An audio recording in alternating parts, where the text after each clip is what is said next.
Welcome, ladies and gentlemen, to the first ever MWF Live podcast.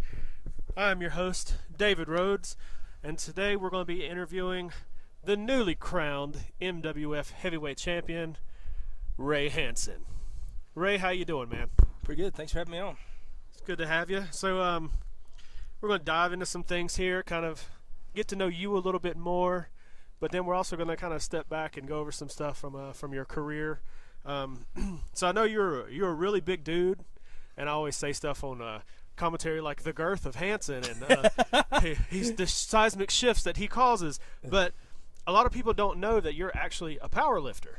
Yes, I've done two separate powerlifting meets. The first one not so well back in last April. Then this past August, I placed fifth out of the entire Southeast Regional for the super heavyweights.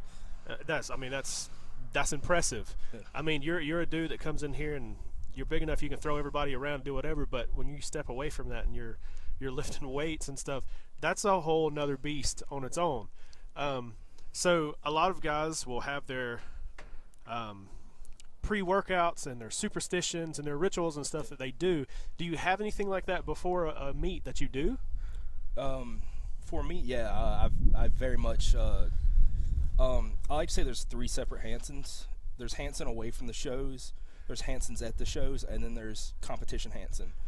And it's just another mindset I go into that trying to figure out a word to describe it without saying something generic like like warrior or anything like that, because I think that's super lame. Right, so we've got the three faces of Hansen. It reminds me of somebody else. I do not know what you speak of. I have no way, shape, or form copy said unsaid person. I think, didn't he also enter a battle royal of types as all three faces? And then didn't you as well enter a battle royal as three different people? I may have entered a battle royal as Ray Hansen, Arangelo, and Pierre, and no one could have ever said that it was not Ray Hansen as Pierre and Arangelo. Poor guys. If I recall right, you went out, they were coming out the curtain, and you literally just grabbed one of them, drug them to the back, beat them down, took their mask, and then walked back out. Oh, but see, here's the thing, because I have a very large head, right? Yes, we know. We own it. So I can't wear hats or anything. So when I tried to stuff the mask on, I had one eye hole lined up with the eye, and then the mouth hole was lined up with the other eye because it would not fit all the way on. Wow.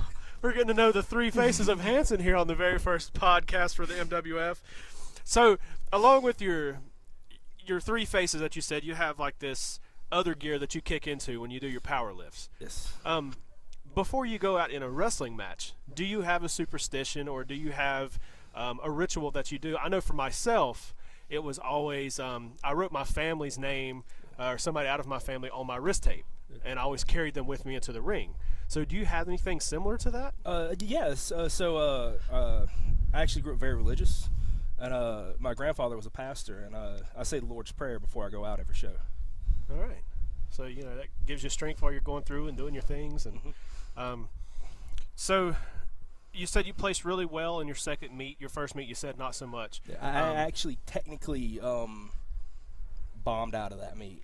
So I was able to complete a squat and able to complete a deadlift, but due to technicalities, I was not able to technically complete my bench press portion of that meet, so I did not post a total that meet.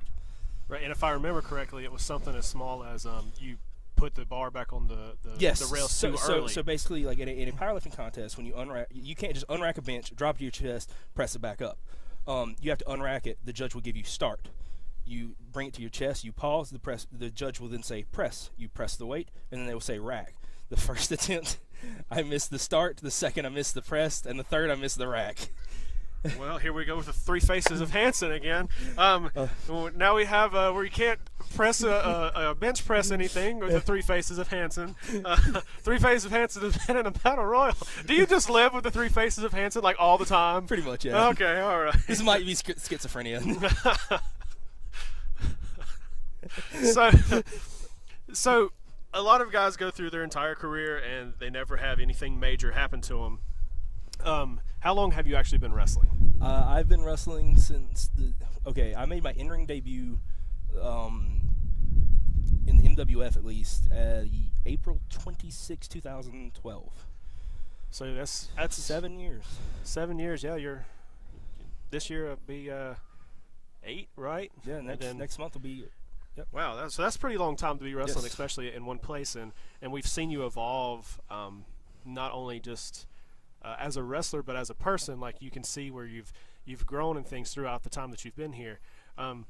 But has there ever been a setback or an injury that you've had that has given you a different look at things, or made you step back and rethink things? Or just tell me about a good injury story. How about that? So I'm going to tell this one, and I've never actually told anybody this except Chris. So, meaning Chris Baldwin, my tag partner. So, I might get in trouble for this. So this has probably been 3 or 4 years ago. In training, I was training with Hojo, of all people. And I went down wrong, and I actually dislocated my shoulder. And I felt it pop out and pop back in, and I couldn't raise it. And I proceeded to just not tell anyone because I knew they wouldn't let me wrestle that night. And I just wrestled all night without using my right arm, and no one noticed. I don't know if that's genius or terrible. I don't know which way that goes. I really don't know. So you popped it out, you popped it back in place, and then you just never said anything else about it. I just grabbed the ropes. I leaned till I felt it click back into place. Went, ow, that hurts. Went to the back and got ready. Oh, okay. Well, all right. So that's an interesting story. Now, after that happened, did you go, hey, maybe I shouldn't do this? Did you rethink things, or did you just go, yeah, the third face is going to kick in, and I'm just going to keep rolling? Pretty much. I just kept right on rolling. I'm trying to remember where I was at. I remember when this happened. I remember what was going on outside of the show at that time, but I can't remember what phase. As far as in the show where what was going on at the time. I want to say this was somewhere around 2015, I believe. So I want to say at the time I was in the Insurgents with Kilgore and Solar. I want to say it's around that time. And at the time I knew I really just come off a very lackluster run. And at the time I'm trying to put this into words. I felt like I was misused. Looking back, it wasn't me being misused. It was me not taking advantages. Not like, when I say advantages, people, I don't mean like a. No, I get you. When you say advantage, like you were given a position and you didn't. I wasn't smart enough to see it. I did not drive as hard as I should have. Right. I think everybody's been through that in their career. That was really one of the first times I really knew it was drive. So when I hurt my shoulder, at such a pivotal moment in my career where I knew I had something. I knew I was with a good crew. I knew I had a good drive, purpose, skill set at the time. And I knew things were picking up and rolling up steam. I didn't want to worry about pumping the brakes. So I didn't want to slow down at all. So I did what I think most people would in that position of coming off of 4 years of just kind of existing here, where I finally felt purpose. And I just went with it. I took it and kept on going, and now here I am. All right. So I'm going to ask you a few more questions, and then we're going to get into looking back at Ultimate Jeopardy. And like I said, newly crowned heavyweight champion. We'll go through that. I know that you and Hojo have been to battle many times and everything. But I'm going to ask you some MWF history questions, and then let's see how far back you can go. So right off the bat, what was one of your favorite MWF tag teams? Involving me or just in general? In general. Oh man. There's a lot to pick from. I know there is, but oh Lord. All right, I'll break it into two. One involving me and not. Involving me, I was a huge fan of when me and Kilgore teamed together. We really drove each other because for a while, going back to what I said earlier, that period of time meant a lot to me because at the time I felt like I was doing okay because I was the youngest guy. And I didn't have some things down. There's some things I just flat out sucked at. But there was no one there to push me. And I just in my mind kept saying, I'm the youngest guy. It's okay. I should be worse than everybody. I'm the newest person. And then when Casey kind of just kicked the door in and caught up to me in 6 months, when I'd been wrestling for 5 years at the time, it really lit a fire under me. And I knew I had to stay ahead of him. All right, so a tag team that doesn't involve you. Who would that be? Tag team that doesn't involve me. Man. This really going to test your MWF knowledge because there's been so many that have come through and that are still here. There's a bunch of good. Right now, we've got some good tag teams. I mean, the past couple of years, like me and Chris were phenomenal, and I feel hard to call that a tag team because that's more than just a tag team. Like that's because we just did so much. I don't think that's fair to like call that a tag team because we teamed off and on for like the past like 6 years almost at this point, or well 4. I'm not great at math, but all right. So that's the second face of Hansen. Yeah. So, man, I really enjoyed Friends with Beer. Friends with beards. Yes, not beer. Nobody was drinking beer out there. I didn't say beards. I enjoyed that.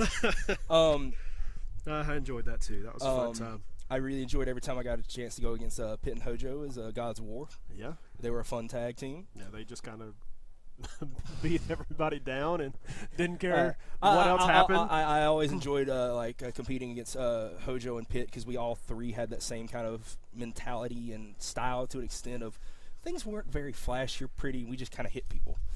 All right, so you said you've been here for going on 8 years.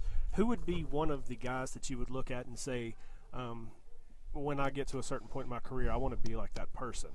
I know for myself, my driving person was always Brandon Powers. I wanted to be like Brandon Powers. I wanted to be better than Brandon Powers, and it drove me to try things and do things because I think that he was able to have a match with anybody and just pull out a good match. So who would be somebody like that for you? Me, I feel like Chris is going to smack me if I don't say him because he was my best friend. And I don't see him around right now. But at the same time, as far as person, I feel like I've almost been slated to become the next one, literally and figuratively after this show. But Hojo has always been someone who drove me. Whether I was competing against him or he was just driving me to do more, it's been a constant that I can point to 3 people who really pushed me throughout the years from a veteran standpoint. Literally since I started here was Hojo, Mikado, and Chris. And all 3 of those I've known I could count on them to be in my corner. That even if we were wrestling each other, I knew that somewhere in the back of their mind, they were kind of smiling knowing that this kid finally made it. You mentioned Mikado, which is right now the longest tenured wrestler in MWF history, who was on the very first show. And then Hojo has been here for forever, it seems like. And then right behind him, Solar or Chris Baldwin, whatever you want to call him, has come in, and he's been here for a long period of time. So that's 3 guys that you have pushing you and trying to make you better and stuff like that.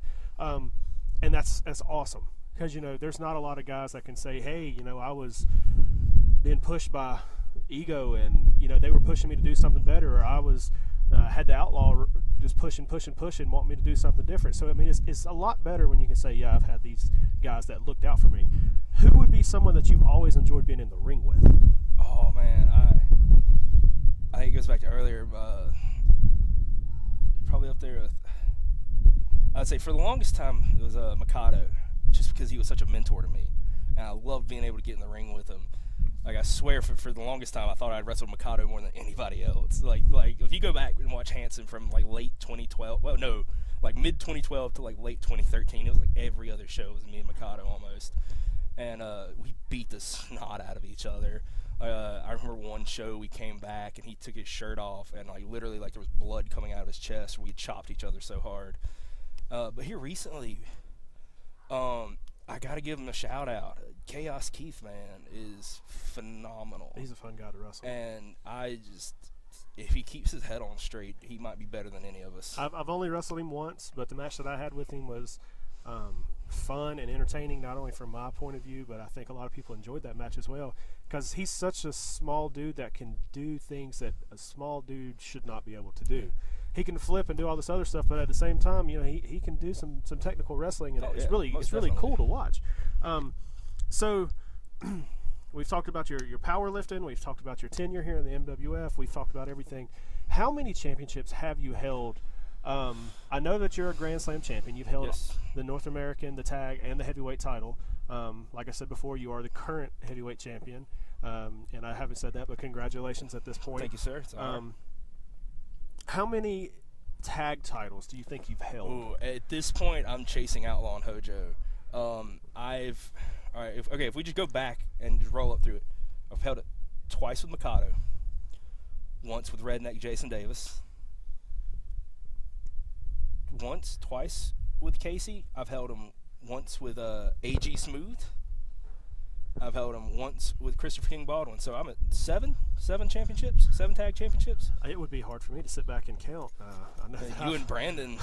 I've held them I don't know how many times. And I feel like that's one of those places that the tag division here is not only a place for you to learn something, but it's also a place for you to step back and help teach someone else. Oh, yeah. And when you can grab a partner and you guys can click together and you can roll, it's really good. But it speaks volumes of you being able to say, hey, I've had titles with all these people, so you have clicked with enough people to where you've been able to do something. How many times have you been the North American champion? Ooh, all right. I've won it from Mikado. I've won it from another who is no longer with us. I'm trying to remember what that one was. I know I've held it at least 3-4 times. I don't think I've touched 5. I'm pretty sure. So, I mean, that's... Well, no. I take that back. This past time, I'm pretty sure it was this past reign, the one that was ended by Adrian Wolf. I'm 99% sure that was my 5th reign. I mean, and that also speaks volumes. You've got 7 and 5. That's a good bit. Now, how many times have you been the heavyweight champion, including the one now? Twice. Twice. A lot of people forget about this, but I'm the only man in MWF history to win the